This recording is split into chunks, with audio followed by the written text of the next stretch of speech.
This episode of In an Instant is powered by Wasabi. Get 15% off camera batteries with promo code INSTANT. Hi, I'm Cali Banks. I'm an artist, educator, and curator here in Brooklyn, New York. I'm here to show you more about Polaroid emulsion lifts and how that allows you to take a more sculptural approach to the medium.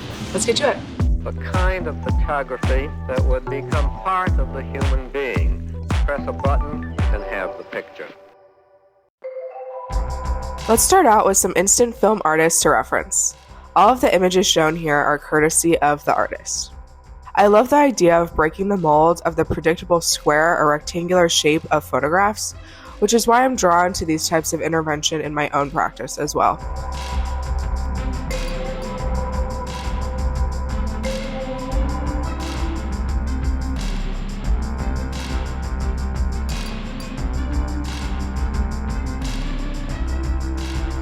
All the artists seen here are either sewing into the surface, cutting it up, transferring it to a new surface, putting some sort of chemicals on the surface, or turning them into a collage. This transfer process fits directly into my own practice because the aesthetics of my work can be described as raw and intentionally unpolished. This strategy of leaving the work unconventional also relates to the context of my work, being that women's experiences are never resolved, nor can be encapsulated in a neat, tidy box. My studio space is also my apartment or my fire escape with my lovely assistant named Ansel, and I feel like I can connect with my work more because I'm living with it every day. Let's get into the process. So the camera I use is a Polaroid Now camera, which takes I-type film. This process doesn't work with peel-apart film. It has to be something like I-type film for it to really be successful. Contrary to popular belief, you should not be shaking your Polaroids. Please be gentle with your chemistry and your images and just lay them down. I let my prints sit for at least 24 hours because the transfer process works much better once they have been resting for a bit.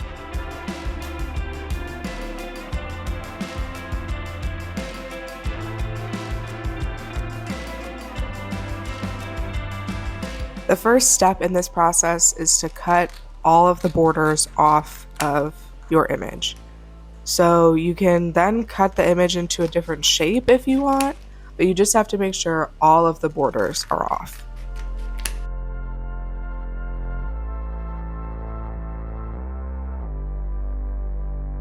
For this next part, you're going to be taking off the black backing, but you're going to want to put on gloves because you will be in contact with the chemistry that's inside of these images. This is where the X-Acto knife comes in handy because you're going to want to lift an edge and pull the black backing all the way off. This just allows the emulsion to lift off the front clear plastic part much easier and much faster. Next, you're going to want to put your image back into the dish you have and pour hot water on top. You can pour cool water, but the process is much slower. Now you can gently agitate or move the image back and forth in the water to kind of help the emulsion start to lift off of that plastic front. So here you can see the edges are starting to lift off of that front piece. That means it's almost ready to be transferred. I personally don't like to have the emulsion come all the way off of the plastic front just because it's a little harder to manipulate it back onto the paper. I have to have a little more patience with that. So if it's kind of like halfway peeling off, halfway on, that's when I start to dip my paintbrush into the dish and move it onto a piece of paper. I'll also use the paintbrush to continue to add water to the image while it's transferring just to make the process easier. In this episode, I'm showing you how to transfer color film, the duochrome, green and black Polaroid film, and black and white film. So that's everything you see right here. You do lose a little bit of the color pigment during this process, which is why you can see the water is green.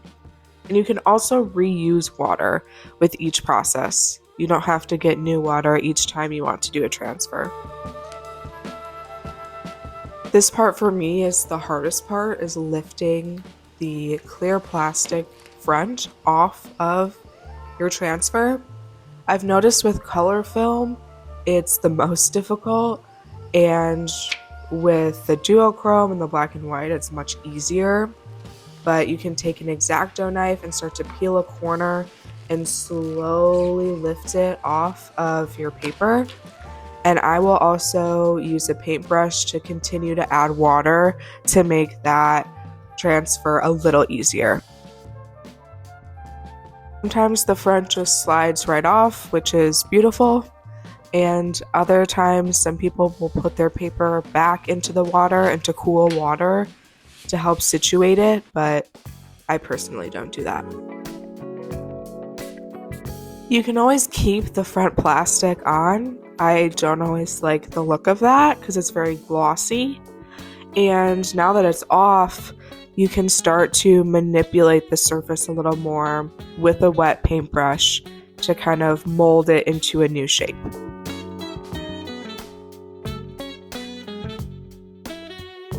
Here are two freshly transferred images.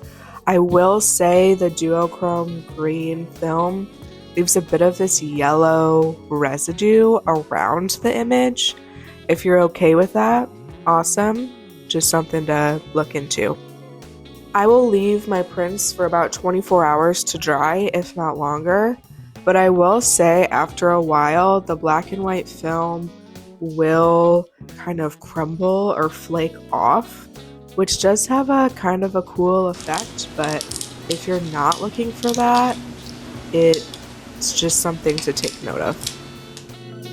I personally have a heavy hand in tactile elements to the surface of my work because I feel like that makes it more genuine than just printing something from a digital camera.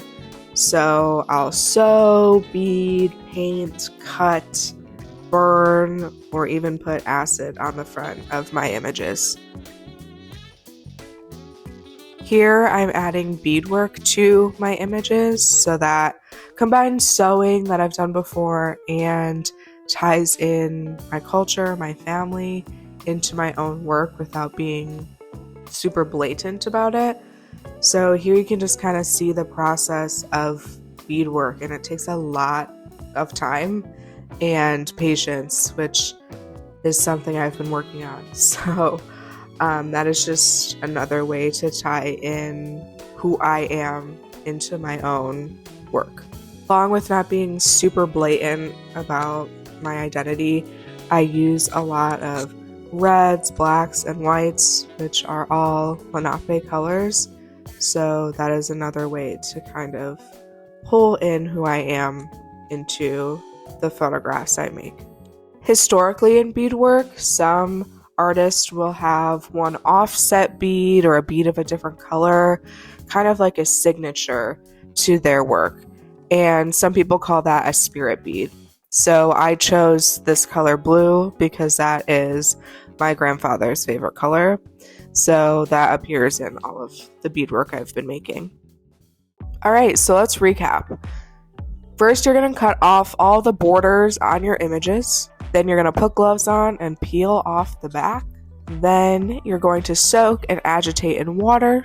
You're going to transfer it to a new surface. You're going to let it dry for at least 24 hours. And then you can add your own elements or you can leave it as is. And then you're all set. If you have any more questions, you can reach me through Instagram or email. Thank you for watching In an Instant. I'm Cali Banks.